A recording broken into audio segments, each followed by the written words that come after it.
Good morning students. It is lecture 13 of chapter 1st for class 11. Okay देखिए पिछले time में हमने जो कल पढ़ा था वो हमने पढ़ा था कि स्टोइकियोमेट्री क्या होती है. ठीक है, स्टोइकियोमेट्री के बारे में पढ़ा था. स्टोइकियोमेट्री में लिमिटिंग रिएजेंट का क्या रोल है इसके बारे में पढ़ा था. जो रिएक्टेंट कम मात्रा में होता है वो लिमिटिंग रिएजेंट होता है और वही बताता है कि प्रोडक्ट कितना बनेगा. ठीक है, तो मतलब जो हमने स्टोइकियोमेट्री पढ़ी वो स्टोइकियोमेट्री इनफैक्ट बेसिक कंसेप्ट है कि किसी भी कोई भी रिएक्शन हो रही है आपको पता है. ठीक है, तो उसमें ये जो स्टोइकियोमेट्री है ये सभी चीजों से कनेक्टेड है.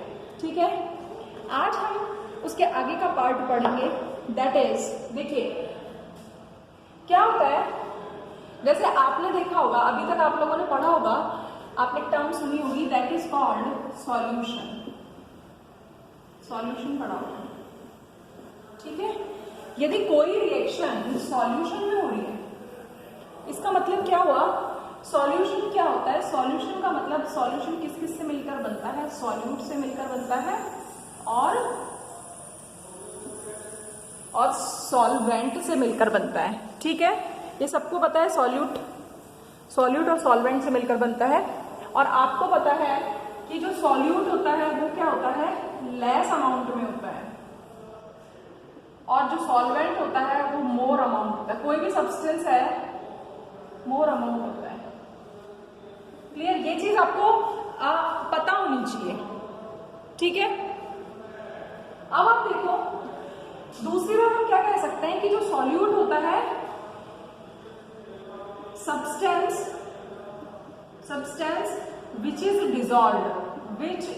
डिजॉल्व्ड, जिसे घोला जाता है, विच is dissolved.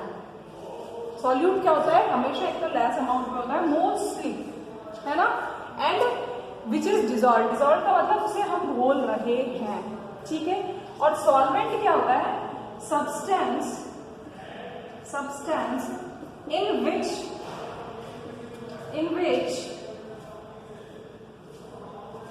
in which dissolved.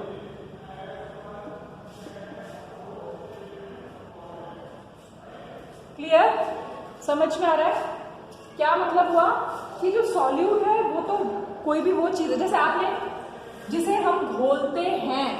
जैसे आपने क्या घोला, ये आपके पास एक बीकर है, इस बीकर में ये पानी है, वाटर है, इसके अंदर आप क्या डाल रहे हैं, शुगर डाल रहे हैं मान लीजिए. ठीक है, तो शुगर को क्या कर रहे हैं आप, घोल रहे हैं. पानी तो ऑलरेडी घुला हुआ है, शुगर को क्या घोल रहे हैं, तो the substance which is dissolved, जिसको घोला जाता है. तो शुगर क्या होगी, sugar is solute. And in which dissolved, in which किसी भी सब्सटेंस के अंदर किसमें घोल रहे हैं, पानी में. तो ये क्या हो गया, इट्स अ सॉल्वेंट. ठीक है, ये सॉल्यूशन के बारे में आपने पढ़ा हुआ है. ये तो अभी हम जब आप 12th क्लास में आएंगे तो इसको हम और डिटेल में भी पढ़ेंगे. लेकिन अब आगे जो सबसे इंपॉर्टेंट चीज होती है कि जो रिएक्शंस है, हम क्या पढ़ रहे हैं बेसिक कंसेप्ट में हमने जो स्टोइकियोमेट्री में रिएक्शन पढ़ा, तो रिएक्शन जो है तो वो किस किस में हो सकती है, तो वो सॉल्यूशन में भी हो सकती है. ठीक है,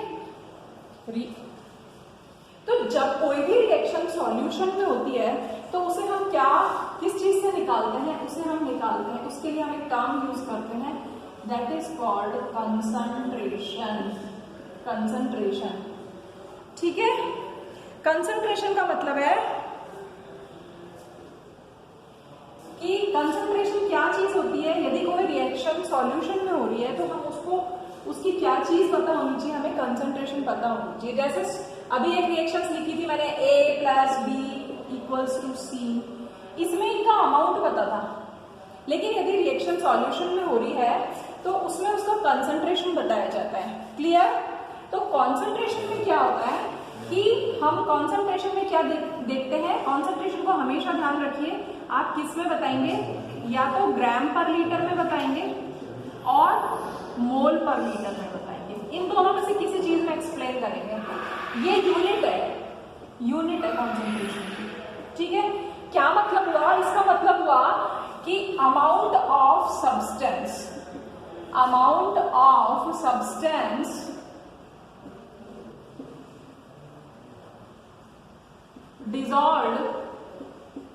dissolved in 1 लीटर।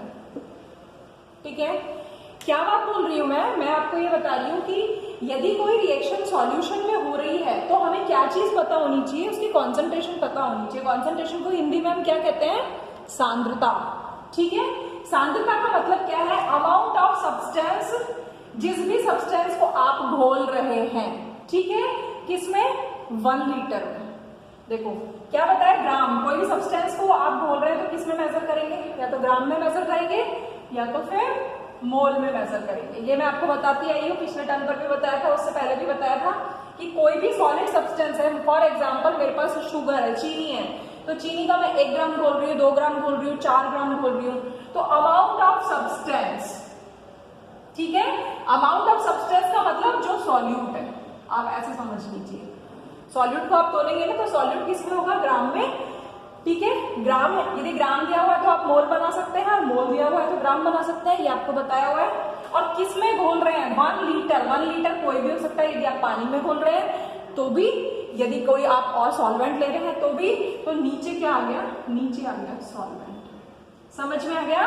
तो ये चीज, तो ये जो 1 लीटर है ये वॉल्यूम, देखो यूनिट देखो, ग्राम पर लीटर, ग्राम माने अमाउंट, लीटर की यूनिट क्या होती है, वॉल्यूम। तो मोल पर लीटर या ग्राम पर लीटर। क्लियर, यहां तक समझ में आ गया कि सॉल्यूशन, यदि कोई रिएक्शन सॉल्यूशन में हो रही है तो हम कॉन्सेंट्रेशन को कैसे फाइंड आउट करेंगे। ठीक है, अब आप देखिए, तो कंसंट्रेशन को निकालने के बहुत सारे तरीके हो सकते हैं। तो आज हम सबसे पहले पढ़ेंगे कंसंट्रेशन की बहुत सारे, जो आपके कोर्स में गिवन है। फर्स्ट है मोलैरिटी। फर्स्ट क्या है, कंसंट्रेशन को हम कैसे एक्सप्लेन कर सकते हैं, मोलैरिटी की टर्म में एक्सप्लेन कर सकते हैं। ठीक है, मोलैरिटी हमेशा ध्यान रखना है, मोलैरिटी को किस सिंबल से बताते हैं, कैपिटल एम से बताते हैं।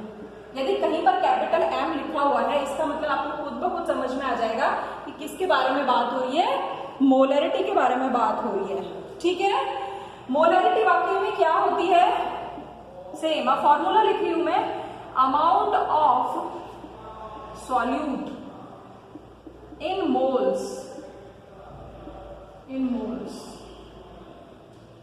dissolved in 1 लीटर सॉल्यूशन, या वॉल्यूम या अमाउंट ऑफ, आप इसको ऐसे लिख लीजिए, amount of solute in moles and volume in litres. ठीक है, समझ में आ रहा है।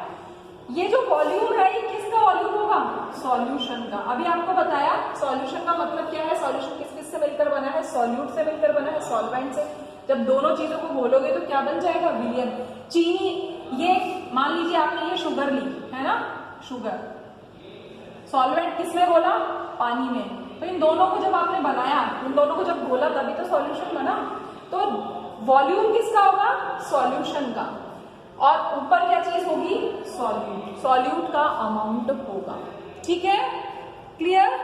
जैसे आप एक क्वेश्चन देखिए, मान लीजिए मैंने कहा, क्वेश्चन कैसे होते हैं इस पर, सिर्फ मोलैरिटी को समझेंगे आज हम।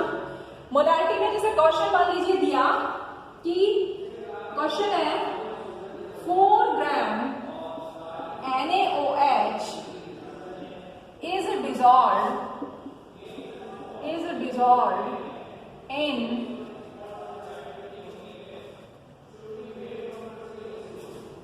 250 ml, ये क्वेश्चन है आपकी, 250 ml solution, what will be the molarity, question को समझेंगे हम। क्वेश्चन आपका एग्जाम्पल है, मैं आपको एग्जाम्पल करा रही हूँ, एग्जाम्पल नंबर 1.7 एनसीईआरटी की किताब में है।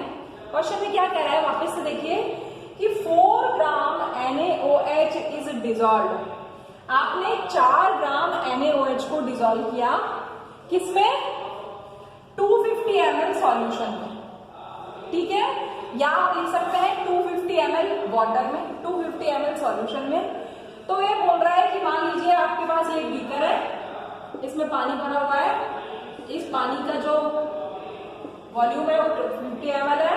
अब आपने इसमें क्या डाला, 4 ग्राम NaOH डाला, 4 ग्राम NaOH डाला।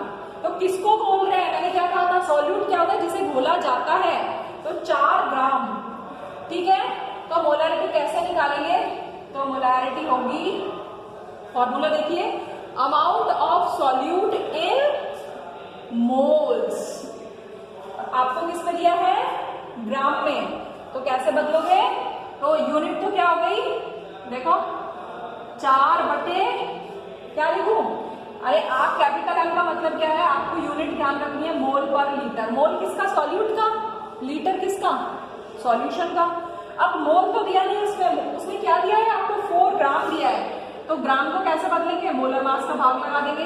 NaOH का मोलर मास कितना है, देखो Na का 23 प्लस ऑक्सीजन का 16 प्लस 1 कितना हो गया, 40 हो गया। तो 4/40, 4/40 ये क्या चीज है, मोल, किसके, NaOH के। कितने में घोलने, आपको उसने सॉल्यूशन में कितना दिया है, 250 ml, मिलीलीटर दिया है, और फॉर्मूले में क्या होना चाहिए, लीटर, तो मिलीलीटर को लीटर में कैसे बदलोगे, डिवाइड कर दोगे, ठीक है, बस हो गया सॉल्व। देखो 1/10 डिवाइडेड बाय 1/4, कैसे लिख सकती हूँ इसको मैं, 1/10 इंटू 4/1 इक्वल्स टू, इसका मतलब कितना मोलर सॉल्यूशन, कितनी मोलरिटी हुई सॉल्यूशन की, तो आंसर हो गया 0.4 m, ठीक है। समझ में आ रहा है कि यदि किसी भी रिएक्शन की मोलैरिटी को निकालना है तो हमें ये फॉर्मूला याद होना चाहिए, सॉल्यूट मोल्स में और सॉल्यूशन लीटर्स में। क्वेश्चन में दिया है 4 ग्राम NaOH को आप कितने में घोलेंगे, 250 ml में घोल रहे हैं, तो बताइए जो विलियन बना, जो सॉल्यूशन फॉर्म हुआ, उसकी मोलैरिटी क्या है, तो मोलैरिटी को मैंने बताया। अब आपको ग्राम दिया है, ग्राम को मोल में बदलना मैंने आपको बताया हुआ, ठीक है। तो अभी आज आप ये एक एग्जाम्पल करेंगे, बाकी बुक में जो पीछे एनसीईआरटी की क्वेश्चन है, यदि मोलैरिटी का कोई क्वेश्चन गिवन है तो बुक करेंगे, नहीं तो फिर कल मैं आपको और आगे कराऊंगी। Thank you.